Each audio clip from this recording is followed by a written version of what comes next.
So to the main event of this card on Friday in Times Square, the middle of New York, Manhattan area. Ryan Garcia versus Rolando Romero. Now, for me, even though this is the main event, this is only the main event because of Ryan Garcia's popularity.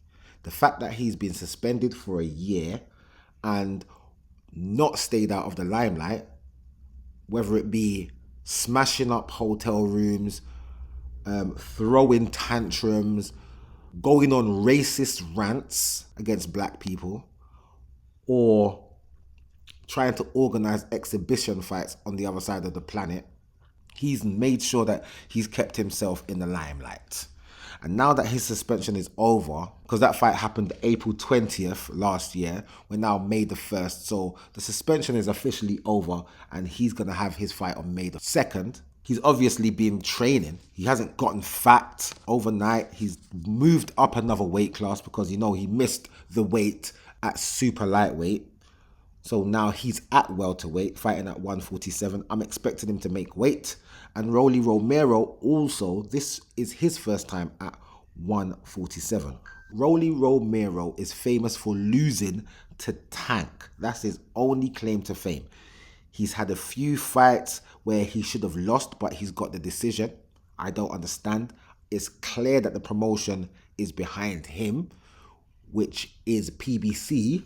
They're definitely backing Rolly somehow, some way. And I remember Rolly cutting off the zone, saying it's just an app and he wants to be a pay-per-view star on Amazon. That hasn't worked out for you because you're now fighting on the zone in the main event and you're praising the zone all over the place. Rolly Romero is a very funny character. I don't rate him as a boxer, but he does have a very heavy hitting right hand. I think he's right-handed. I think he's orthodox. And his backhand is a very powerful shot if it can land. But not every time it can land. Because to be fair to you, his technique isn't the best. He has a judo background. That's where he spent most of his youth, in judo fights. And he's very new to boxing in the grand scheme of things. So I don't expect him to be a great boxer, but a lot of people do. But that's fine. This is definitely for me a warm-up fight for Ryan Garcia. He's definitely got the easier fight out of him and Devin Haney for sure. So I kind of understand how this card has been put together because for entertainment purposes, Teofimo Lopez versus Arnold Barbosa Jr., that will be the least pleasing to the eyes. Devin Haney against Jose Ramirez, that will be a bit of a cat and mouse type fight. So you're going to see Jose Ramirez chasing down Devin Haney and Devin Haney moving and picking off Jose Ramirez with jabs and backhands as he's moving. But this fight here should be a fun and a fan-friendly fight. These two are both coming to meet each other in the center of the ring.